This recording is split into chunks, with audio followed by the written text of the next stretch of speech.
السلام علیکم ویورز، میں آپ کو اپنے چینل پر خوش آمدید کہتی ہوں۔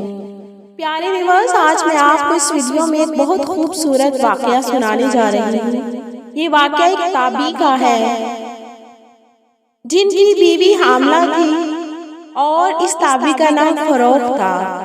ایک دن فروخ اپنی بیوی سے کہنے لگے کہ میری بیوی، اللہ کے راستے میں جانے کی آواز لگ رہی ہے، میں چلا نہ جاؤں؟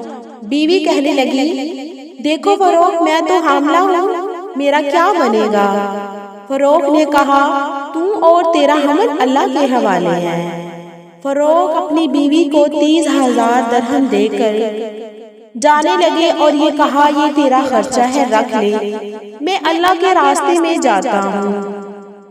کتنی خزائیں اور بہاریں آئیں اور کتنی صبح سے شام میں بدلی، شام ڈل کر صبح میں بدلی، یہ فروخ واپس نہ آیا۔ 2 3 4 5 10 20 25 27 29 30 سال گزر گئے۔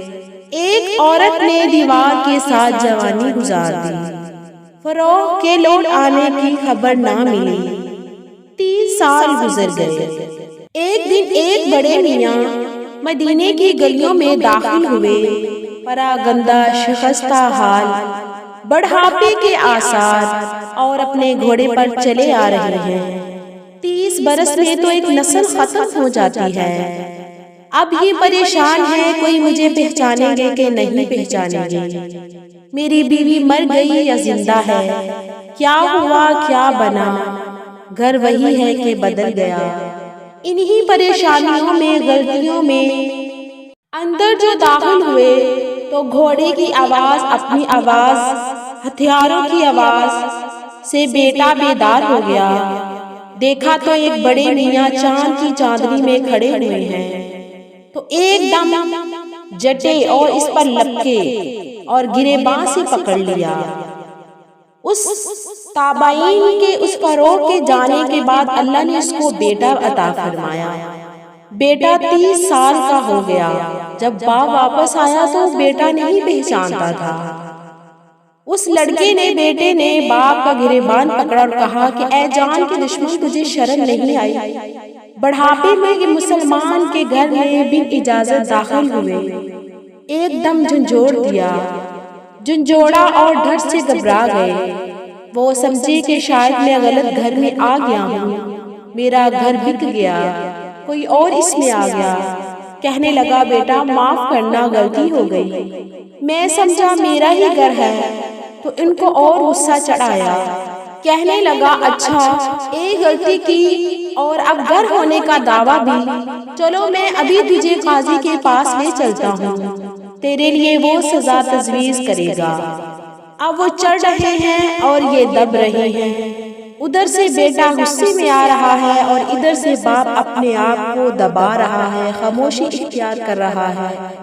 ادھر بڑھاپا ہے، ادھر جوانی ہے، ادھر سفروں نے مار دیا، ہڈیاں کھوکھلی ہو گئی، اور پھر شک بھی ہے کہ پتہ نہیں میرا گھر ہے یا کسی اور کا۔ اسی کشمکش میں سے اوپر سے ماں کی آنکھ کھلی اور اس نے کھڑکی سے دیکھا تو فروخ کا چہرہ بیوی کی طرف اور بیٹے کی پشت بیوی کی طرف۔ تو 30 سال کے دریچے کھل گئے اور بڑھاپے کی جڑیوں میں سے فروخ کا چمکتا ہوا چہرہ نظر آنے لگا۔ اس کی ایک چیخ نکلی، اے ربی، اے ربی! ربی کے تو پاؤں تلے سے زمین نکل گئی، یہ میری ماں کو کیا ہوا؟ دیکھا تو اوپر کھڑی ہوئی کہہ رہی ہے، اے ربی، اے میرے بیٹے! بیٹے نے جواب دیا، کیا ہوا ماں؟ کون ہے؟ پتہ نہیں۔ اے ظالم، باپ سے لڑ پڑا۔ تیرا باپ ہے جس کے لیے تیری ماں کی جوانی گزر گئی اور اس کے رات دن میں ڈل گئے، بال جس کے چاندنی بن گئے، یہ ہے وہ تیرا باپ جس کے لیے میں نے ساری زندگی کاٹ دی۔ ربی رو دیے، معافی نامے ہو رہے ہیں، رات کارگزاری میں گزر گئی۔ فجر کی اذان پہ اٹھے، کہنے لگے، ربی کہاں ہے؟ کہا، وہ تو اذان سے پہلے چلا جاتا ہے، یہ گئے تو نماز ہو چکی تھی۔ اپنی نماز پڑھی، روزہ اطہر مسجد سے باہر ہوتا تھا، آ کے صلاۃ و سلام پڑھنے لگے۔ پڑھتے پڑھتے جو مسجد کی طرف نظر پڑی تو یوں مجمع بھرا پڑا اور ایک نوجوان حدیث پڑھا رہے ہیں۔ دور سے دیکھا، نظر کمزور تھی، پتہ نہ چلا کون ہے۔ ادھر ہی پیچھے بیٹھ گئے اور سننا شروع کر دیا۔ حدیث پاک کا درس ہو رہا ہے۔ جب فارغ ہو گئے تو برابر والے سے کہنے لگے، یہ بیٹا کون تھا جو درس دے رہا تھا؟ اس نے کہا، آپ نہیں جانتے؟ آپ مدینے کے نہیں ہیں؟ کہنے لگا، بیٹا میں مدینے کا ہوں، آیا بڑی دیر سے ہوں۔ کہا، یہ ربیع ہیں، مالک کے استاذ ہیں، سفیان ثوری کے استاذ، ابو حنیفہ کے استاد۔ وہ اپنے جوش میں تھا تو سنتے سنتے کہنے لگے، بیٹا تو نے یہ نہیں بتایا بیٹا کس کا ہے؟ اس کے باپ کا نام فروخ تھا، اللہ کے راستے میں چلا گیا، ان کی مشقتوں کی وادیوں میں اسلام نے سفر کیا۔